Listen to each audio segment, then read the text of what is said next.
Combien de fois as-tu entendu dire que la nutrition était la chose la plus importante lorsque tu essayais de perdre du poids? Je ne peux pas dire à 100% que c'est exact.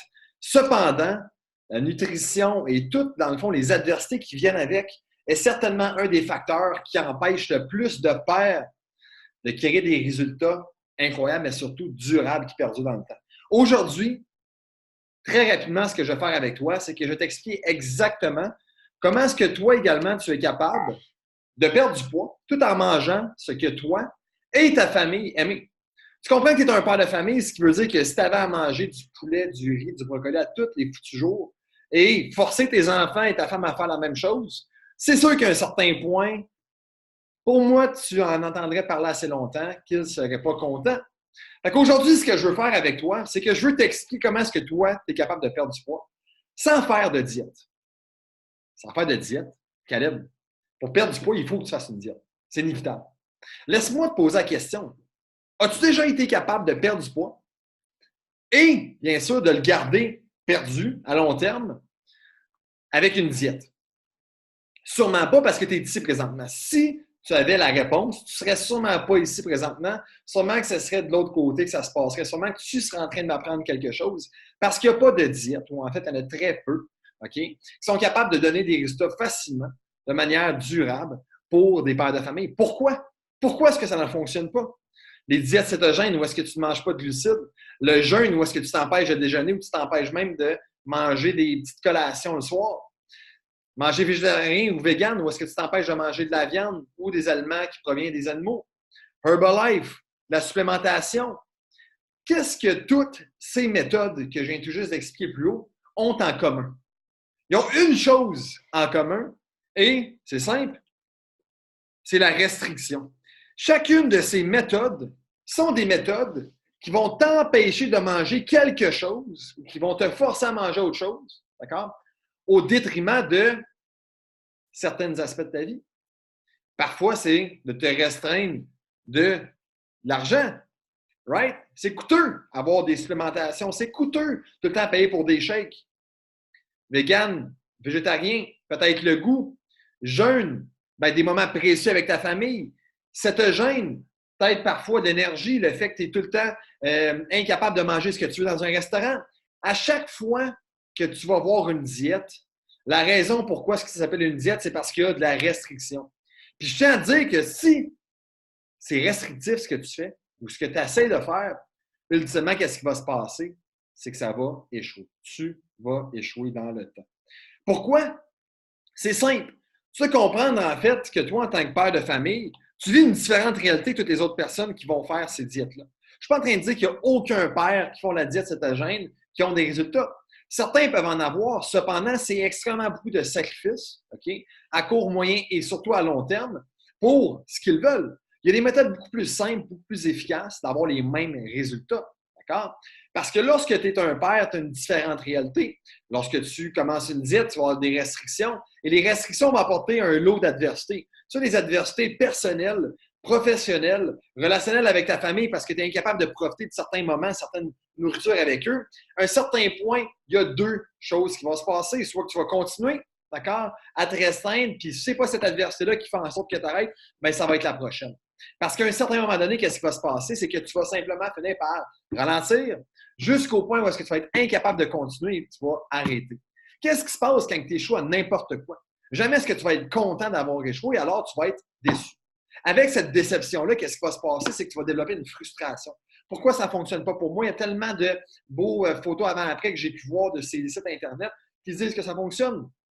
Tu vas être frustré, tu vas être en beau calvaire. Puis là, qu'est-ce qui va se passer? C'est que tu vas dire, bien, si je suis incapable de me restreindre, je vais juste faire ce que je veux. Je vais faire un peu n'importe quoi. Puis quand tu fais un peu n'importe quoi côté alimentaire, c'est très difficile d'avoir de saines études de vie dans les autres sphères de ta vie. D'être actif, souvent, ça va venir avec la sédentarité. Souvent, ça va venir avec toi qui es frustré dans d'autres sphères de ta vie. Donc, ultimement, c'est une roue qui roule. Et continuellement, qu'est-ce qui va se passer? C'est que tu vas finir par peut-être tomber dans le piège. Continuellement, jusqu'à temps qu'à un certain point, tu finisses par réaliser que les choses doivent changer. Si tu n'avais pas réalisé à ce moment-ci que les diètes ne fonctionnent pas, laisse-moi te faire un petit wake-up call. Ça ne fonctionne pas. Si tu as déjà su que ça ne va pas fonctionner, ça va sûrement ne pas fonctionner également dans le futur. Parce que tu n'es pas du type à être capable de maintenir ce type de restriction-là. Pas parce que tu ne le veux pas. C'est simplement parce que tu as trop de responsabilités et ta réalité de père de famille t'empêche de pouvoir vivre à ton plein maximum. Alors, fais les choses différemment. Parce que réalise que 5% des diètes ne fonctionnent, seulement 5% des diètes fonctionnent à long terme. Donc, ça veut dire que tu es capable de maintenir ça pour plus que 12 mois. Puis là, on ne parle pas de qu'est-ce qui se passe après 2 ans, 5 ans, 10 ans. Le chiffre continue d'être de plus en plus petit plus que tu avances dans le temps. 50% des personnes qui cessent une diète, donc il y a 95% des personnes qui échouent à l'intérieur de la première année, leur diète. Et 50% de ces personnes-là, dans la première année, vont prendre plus de poids qu'ils en avaient perdu. Fait que dans le fond, t'as quoi? Et calvaire. Tu as quasiment 10 chances, tu as 9,5 chances sur 10 d'échouer ta diète. Puis de ça, tu as une chance sur 2 de reprendre plus de poids que tu en as perdu durant ta diète. C'est une chance que tu es prête à prendre. Si tu avais ces odds-là au casino, est-ce que tu penses que tu jouerais à cette machine-là? Sûrement pas. Il faut également comprendre que les diètes yo sont extrêmement délétères à ta santé physiologique. Donc, ton métabolisme, plus que tu vas faire de diète, plus qu'il va ralentir, plus ça va être difficile pour toi de perdre du poids naturellement. Puis également, ta santé psychologique également. Ça fait chier d'essayer une diète, de se casser les couilles pendant plusieurs mois pour finalement échouer et revenir au point de départ. Puis également, il y a un chiffre qui est très, très important, un fait qui est extrêmement important. 11 fois plus propice. Tes enfants sont 11 fois plus propices de répéter tes habitudes que ceux du voisin, que ceux de n'importe quelle autre personne. Alors, pense-y. Serais-tu prêt, dans le fond, à prendre un risque de non seulement hypothéquer ta vie, ta santé physique, physiologique, psychologique également, mais également celle des habitudes des habitudes de vie de tes enfants, de ta famille? Réalise qu'à chaque tentative que tu fais, que tu échoues, tes enfants ont fort probablement plus de chances, eux également, d'échouer et de connaître les mêmes adversités que toi, tu as connues et que tu connais présentement. Si ce n'était pas un assez gros wake-up call de dire que tu vas sûrement échouer dans le futur, peut-être de dire que tes enfants également vont suivre les mêmes pas que toi, peut-être que ça, c'est un assez gros wake-up call pour te faire comprendre que ce n'est pas une nouvelle diète qui va te sauver. Ce n'est pas une nouvelle pilule magique ou si un autre gourou essaie de te vendre. Ce qui va te sauver, la seule solution possible, c'est la méthode des Superlab KG. Puis laisse-moi t'enseigner exactement quelles sont les 6 étapes de cette méthode qui a été prouvée sur des centaines de pères de famille comme toi, qui étaient occupés, peu d'énergie, peu de temps, peu d'engagement. Comment est-ce qu'eux ont été capables de créer des changements durables, je te le rappelle? Commençons. Premièrement, c'est de commencer par comprendre qu'est-ce que tu essaies de faire. Ce n'est pas une diète. Même chose pour un plan d'entraînement. Un plan d'entraînement t'apporte à aller au gym, mais t'apporte pas à être plus actif à long terme. Une diète t'apporte à te restreindre ou à faire des changements sur le court terme. Mais qu'est-ce qui se passe à long terme? Tu dois commencer par le voir comme un processus de changement et non comme une étape dans ton changement. C'est tout qui vient ensemble. Si tu continues de te concentrer sur une diète, tu vas essayer de frapper un home run dès ton premier circuit. Tu vas continuellement penser que tu dois viser la perfection. Jamais être capable de manger un peu de glucides. Jamais manger avant midi ou après 8 heures. Jamais être capable de manger une tranche de viande. La perfection dans notre monde n'existe pas. Tu dois viser le progrès, d'être meilleur demain que tu étais aujourd'hui et meilleur la semaine prochaine que tu étais la semaine passée. C'est aussi simple que ça. Puis pense-y, là. Est-ce que tu essaies d'être Michael Schumacher quand tu chauffes ton char? Non. Est-ce que tu essaies d'être un gars qui sac son char dans le fossé? Non. Qu'est-ce que tu essaies de faire quand tu chauffes ton char? Tu essaies de simplement être un bon conducteur. Tu n'essaies pas d'être le meilleur. Puis ensuite de ça, si tu pognes un accident ou si quelque chose arrive, tu deviens le pire. Tu fais simplement par faire ce que tu as à faire. Checker tes angles morts, mettre tes clignotants, faire des stops comme du monde. En te concentrant seulement sur qu'est-ce qui compte, tu es capable d'avoir la grande majorité des résultats que tu veux. Souvent, qu'est-ce qui va se passer, c'est que les personnes vont mettre 100% de leur énergie, de leur temps, de leur engagement dans leur diète. Puis qu'est-ce qui va se passer quand ils vont réaliser que, écoute, j'en mets plus, puis j'en ai pas nécessairement plus. À un moment donné, ils vont commencer à ralentir jusqu'au point où est-ce qu'ils arrêtent. L'objectif est de mettre 20% de l'énergie, des efforts et du temps pour être capable d'en retirer 80% des résultats.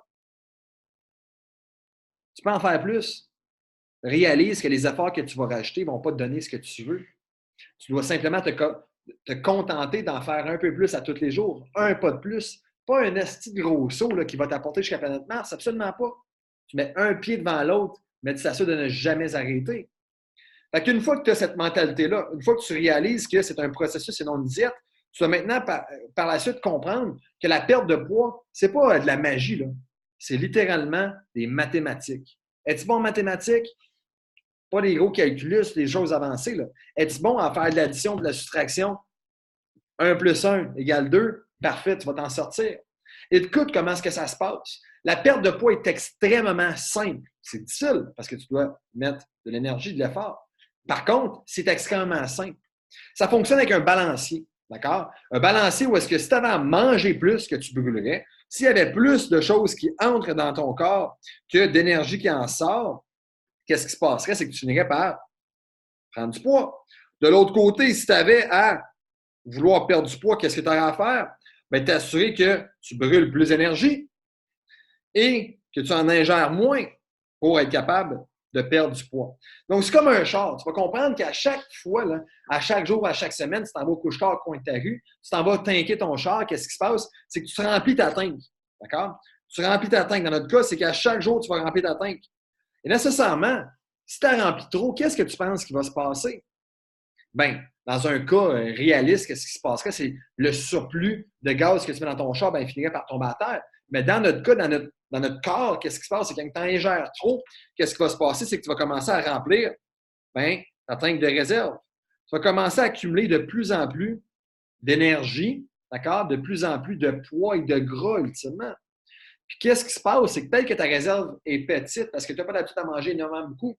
Mais avec le temps, de manière chronique, là, si tu continues continuellement à être en surplus, continuellement à être en plus de poids là, parce que tu manges plus, qu'est-ce qui finit par se passer? C'est que la petite tank de réserve que tu avais finit par en devenir une grosse, une très grosse, ultimement une immense.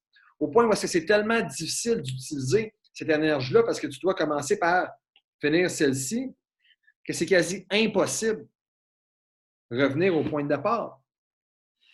Alors, qu'est-ce que tu dois comprendre également? C'est que tu as souvent eu une mauvaise interprétation du mot maudit. La calorie. La calorie, ce n'est pas du gras, ce n'est pas du poids. Détrompe-toi. Une calorie, c'est simplement une unité d'énergie. C'est comme dire de l'essence. De l'essence, c'est quoi? Ben, c'est pas du gras. Right? C'est pas un problème. C'est quoi? Ben, c'est de l'énergie nécessaire pour bouger. Les calories, c'est le même principe.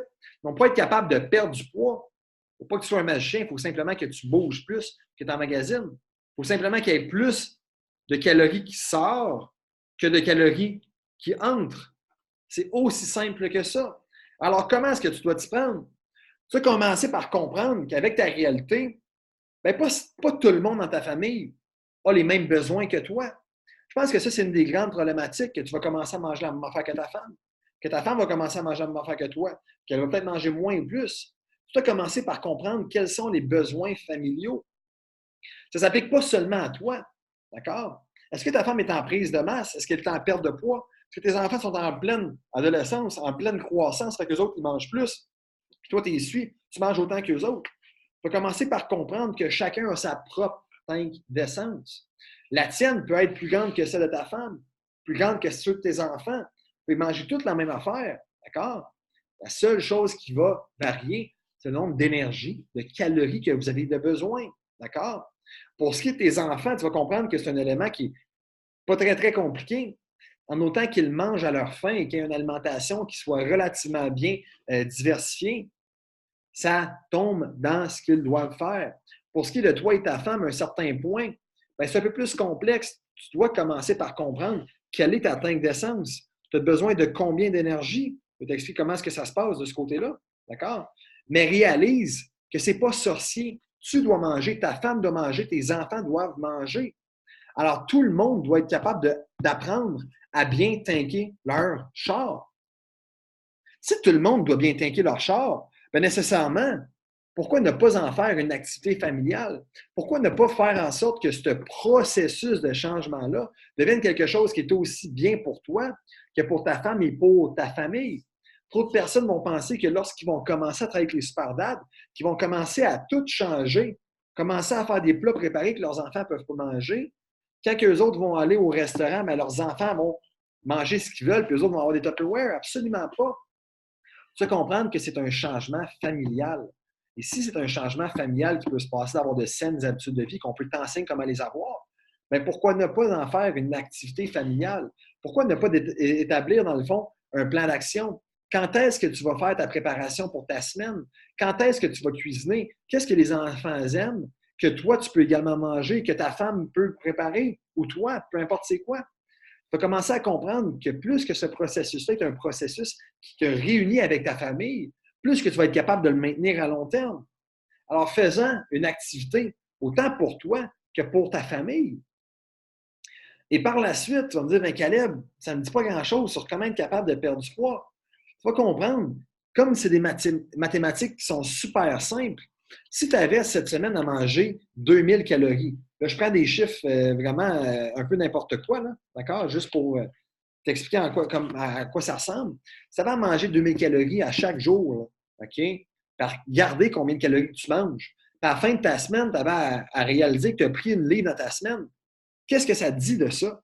Ça te dit-tu que ton in est plus élevé que ton out ou que ton out est plus élevé que ton in?